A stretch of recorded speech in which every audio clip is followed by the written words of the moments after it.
अस्सलाम वालेकुम, क्या हाल है सर? ठीक हो? तबीयत से ठीक है? उम्मीद करें मेरे सारे दोस्त खैर खैरियत नाल होसन।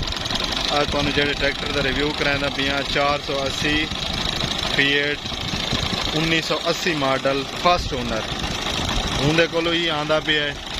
वेख लो ट्रैक्टर नू 40-42 साल हो गए ते चौकड़ा उन्हें आदे ना नवा पड़ा है। बाकी एदा किसी किस्म का काम को नहीं, पंप का हो गया हो सी तो रंग जैनवन खड़ोता है, कोई रंग शंग को नहीं किया इनू। गड्डी की कंडीशन तुसा चेक करो। ताजी क्लाच मंडे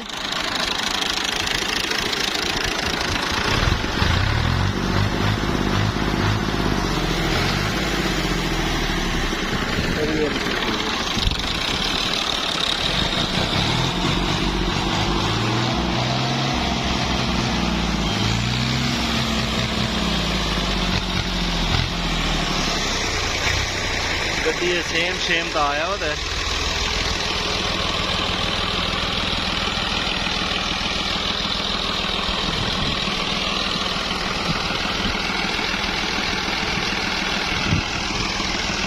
ते ओ समा नवाब ट्रैक्टर ही नहीं निकला यार, मेरा बड़ा नवाब ट्रैक्टर है।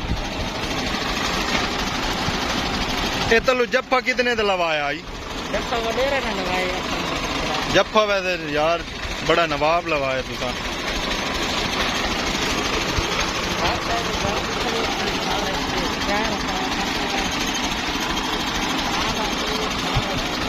हांडा पीस ए समझ तलू चैम्बर हर शायद जैनवन खड़ी है।